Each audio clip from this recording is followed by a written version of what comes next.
Hey, this is my favorite commentary topic I've ever done, so we're just gonna jump right in. But before we start, I do want to say all of the Xenomorph chase clips in this video are from release day, because I haven't really had any clips since. So if you see some questionable killer or survivor gameplay, just know none of us knew how to play the character yet. And the first thing I want to say is DBD is kind of in a spot where it can't really die. I'm gonna bring up some numbers later, which kind of show that the game's in a really healthy oh, the boy's hitting a CJ. Nice, good form. Anyways, the game is not dying in any way if you look at any of the numbers. It blows my mind seeing DBD creators defame the game every day and get their audiences to stop playing the game, and then they come right back. I've made plenty of videos about the toxicity of the DBD community, so we don't really have to harp on that anymore. The point I'm trying to make here is Dead by Daylight is a very stable game. If you look at these numbers, it's very clearly just highs and lows. And actually, it's quite a healthy graph. Keep in mind the numbers themselves aren't accurate in terms of players online because this is Steam only and it's also on Xbox, Switch, PlayStation, as well as Epic Games. So the numbers themselves don't matter, it's more the pattern, because the relevancy of DBD as a whole is shown in this pattern. The reason I bring all this up is because we're going to look under a microscope today at two of DBD's most anticipated releases in their history, and how one of them was a giant success and is looked back on as one of the best chapters in DBD's history, and then one of them was a huge failure to the point where DBD actually lost players. All I want to say is if I let any kind of biased information in, I will inform you before I say it. Otherwise, everything in this is objective and strictly looking at numbers. We're going to go ahead and look at why this chapter potentially failed, the key word there being potentially because we don't know the definitive answer. As always, I'm most excited to read your comments and see what you guys think. All I gotta say is we're all adults here. Don't comment like a child. Any kind of ill intention or negative or personal attacks to either me or other commenters, your comment's just going to get deleted. You're wasting your time. People swear that calling others dumb and stupid is productive. It's not. It's not. So when I bring up the most successful chapter in DBD's history, a lot of people know it as Project W. This chapter was loaded with great perks, a well-rounded killer, a decent map rework. It also brought in a giant new player base as well as bringing other existing gaming communities into DBD as well. And you might say, oh, but Nemesis was in the game first, so he brought in RE gamers. No, look at these numbers. Project W smoked Nemesis's chapter. It also smoked every other chapter in DBD's existence. And now let's look at Alien. Alien had such a high potential to bring casual gamers into Dead by Daylight. In the same way, Myers, Pig, Leatherface, Pinhead, Freddy all brought in their audiences to DBD. It's kind of that formula DBD just has right, and now that they have some notoriety, they're able to obtain pretty absurd DLCs as we've seen. So what happened? This was one of those DLCs that people do not shut up about. Other examples would be Predator and bringing Stranger Things back and Springtrap, you know? You see those everywhere. And Alien was always in that bunch. Not to mention sci-fi fans were hungry for a well-executed sci-fi chapter after Singularity and Skull Merchant's giant failures. I think the funniest part of this is even Singularity's chapter didn't lose players like Xeno's did. I just want to add this because I think it's hilarious. Singularity saw a gain of 10,000 players during his release month, but obviously we know that's not because of the killer, it's because the anniversary event was going on, and that's one of the most played events of the entire year. As of right now, Singularity has the lowest pick rate in the whole game, so that wouldn't be a fair comparison. But what would be a fair comparison is Wesker. Because events aside, he was the most played release in the game's entire history. And I will always remember the release day of that chapter because everyone was so pleased. I still remember this one video of Wesker throwing someone in the PTB, and it blew up so far past the DBD audience into the mainstream that I would assume it brought a lot of people in strictly from the viewership of that video. And then we look at Alien. Are there new mechanics? Yeah, there's an underground tunnel system that's unique to Xenomorph and no other killer has it. And you do have to give them props for that, at least because most of the other teleport killers in this game have that point and click mechanic. Onryo, Dredge, Freddy, Demo, they just have that mechanic where you point, click, and your screen goes black, and I think that breaks immersion super bad. And I think the tunnels are a big upgrade from that. They also added flamethrowers, which we'll get into later. I don't think they were executed the way they planned. And we had a new map as well that part of it is really good. So now that I've given them credit where credit is due, I want to talk about the three main reasons I believe the chapter did not do well. And I know there's going to be a lot of comments like, oh, the chapter did fine, I love it. I'm looking at numbers, I'm not looking at opinion here. If you want my personal opinion, we can take a step away and I will say that I believe this chapter does feel rushed. And I think it's most evident in kit design and map design. Now, I do think there's 3 main reasons. Instead of pulling the YouTuber treatment on you and saving the best one for last, I'm going to start with that one because I truly think this is why things didn't go so well. And then we'll follow up with the other 2. I'm going to be honest, I've done this voiceover 4 times across 4 days now, and every time I do it, it ends up being a 35-minute video. I'm trying to cut this shorter, so let's try this again. The first and main reason I think that this chapter did not do well on both sides, killer and survivor, is the killer. And I know that's a pretty simple answer, so let's get into a little more detail. You'll see on the screen what M1 and M2 mean, just in case you're a roller gamer that might not know. But I'm going to be saying it a lot this video. To make this as blunt as possible, the Xenomorph is the only killer in the entire game that does not telegraph their M2. To telegraph means to inform the other party that you're about to do something. And this isn't even the worst part, but we will harp on this point for a little longer. Huntress, when she pulls her hatchet out, makes a noise. When her hatchet is fully charged, it makes a noise. You look behind you, there's a visual. You can see right when she pulls it out and right when she puts it away. You can look at every single killer in this entire game and they will telegraph their ability. Even Plague, a killer that doesn't do damage initially on their M2, still telegraphs it with an audio cue. Nemesis and Wesker are perfect examples. They both have visual and audio cues for their M2. And even super weak special attacks such as Freddy's snares are still telegraphed. If you're not sure what telegraph means still, the best way to think about it is the killer's informing you they're about to use their special attack. For this to all make sense, we need to go ahead to the next point and then combine the 2. The Xenomorph is the only M2 killer in the entire game that is able to have a charged M2 while being able to M1. What does this mean? It means they can use their tail or use their M1 in any situation. And before you go, well, no, any killer can do that. No.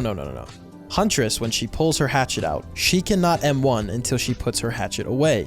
Nemi's whip, Wesker's M2, all of them. If their M2 is out, they have to put it away before they M1, and they will telegraph that they're putting it away.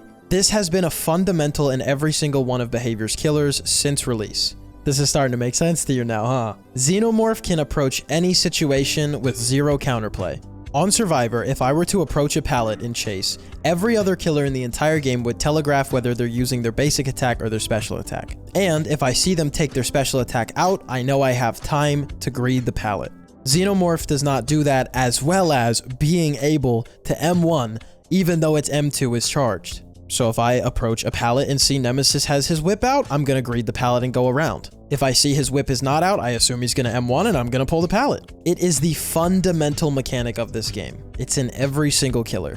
If I approach a pallet against a Xenomorph, even if I have 100,000 hours in this game, I don't know what they're going to do. There was actually discourse last year about Pyramid Head and how he doesn't clearly telegraph. Because when he starts his M2, he can either make a trail or use his special attack or do both. And what's funny about that is this is 100 times worse.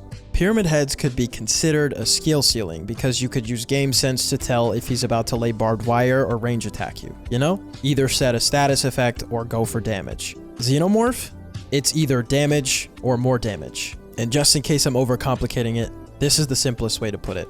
Xenomorph can use both attacks at any moment as long as he's in crawler mode. If I approach a window, he'll hit me with his tail. And if I fake the window, which is the clear counterplay to 90% of the M2 killers in this game, he'll just M1 me, which is something no other M2 killer can do. Use both of their attacks at any given moment. Now, I know at least a couple of you are like, okay, well, he's yapping about this, but he just said crawler mode. So his counterplay is to get him out of crawler mode. And that would be true if the devs designed the flamethrowers better. Besides the overwhelming visual and audio clutter when those flamethrowers go off for the killer, Behavior designed them to not be allowed to be used in Chase. Because I assume they saw how people reacted to Singularity's cleanse ability, and how it wasn't fair that you were able to use it in Chase. But here's the problem with flamethrowers. You can set them down at gens, you can take them with you, I guess, but Behavior literally implemented a place wind-up time to make sure that you're not able to use it in Chase. Not to mention you're exhausted and like 100% hindered. So tell me, how on earth would you use that in Chase? And then, you know, I did some digging and I found out that it's intended to be used by other players while you are in Chase. So your teammates are supposed to set the flamethrowers while you're in a chase with Xenomorph to get them out of crawler mode. Do you see the problem there? Solo queue. After doing some digging, it made matters even worse. If you want to argue that Xenomorph is perfectly balanced and the flamethrowers are fine, then you are okay with saying that behavior completely ignored solo queue and solo queue has no counterplay to this killer. Unfortunately, in this situation, it really is just one or the other. And it wouldn't be a Goodbye Dom video if I didn't address both sides, so let's look at the killer side of things now. Because think about it. If this killer is as broken as I'm saying, why isn't every single person playing them?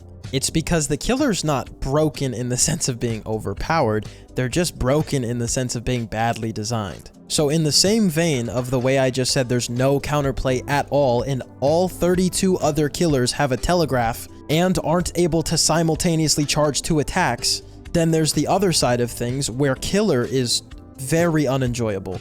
We have killers in this game that are fun to play but not fun to play against, and we have killers that are not fun to play and fun to play against. But this killer isn't fun to play or play against. So why is that? I did previously mention that the flamethrower's visual clutter is just really overwhelming and completely unnecessary. It's absurdly loud as well as bright as fuck, and though you can hit it with a range attack from far away, it's just really, really annoying. Especially after they just released a killer, aka Singularity, where there's not really a lot of visual clutter on the cleanse. That's not substantial though, because that's really just a quality of life thing. So what makes this killer so unfun to play?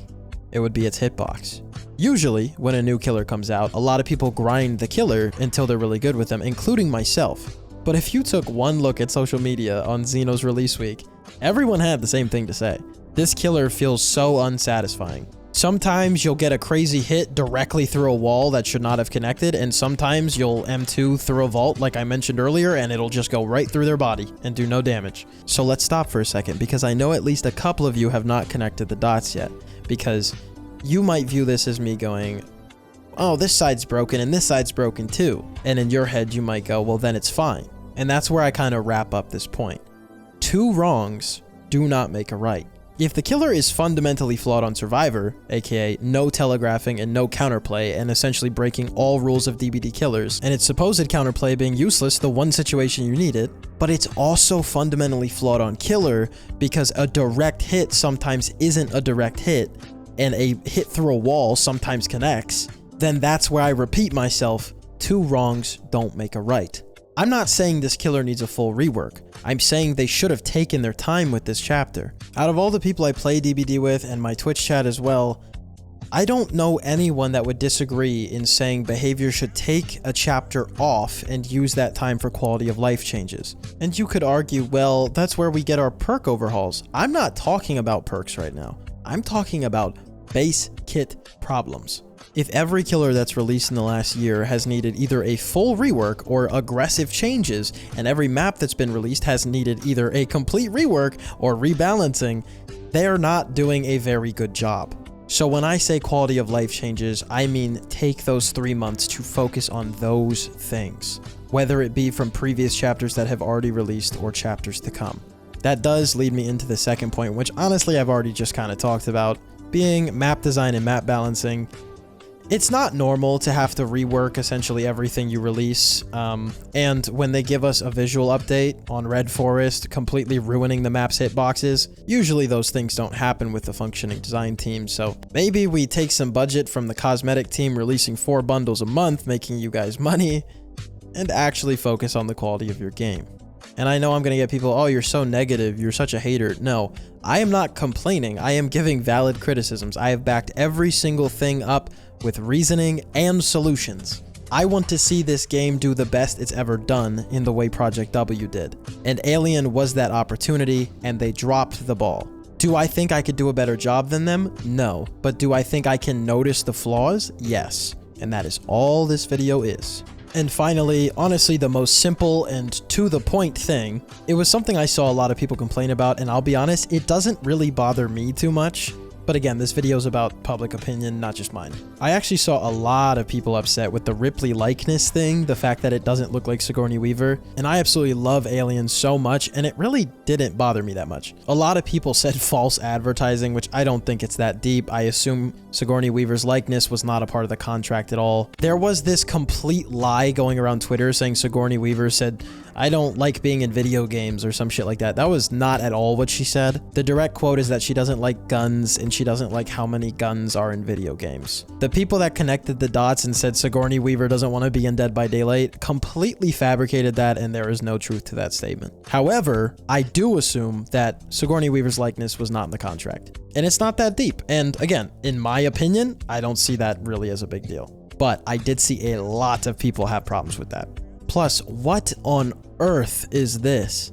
And my final statement that I want to make is, if you're about to go comment, "Xeno's great, I love Xeno," then maybe this video wasn't for you. Because in my sweaty little dumbass P100 lobbies, all the Xeno players who swore they were going to main Xeno have gone back to their Blights, back to their Huntresses, and back to their silly little Onis. Like, what's this guy doing? So if you view this video as fabrication or lying simply because it doesn't apply to you directly, that's not a very good way to traverse the internet. Anyways, thank you for watching. I'd love to hear your opinions as to why you think it might have not done so well down below. Again, don't be a child. If I read one more "L bro's an idiot L," I'm gonna lose my mind. Anyways, have a good one. See y'all next week.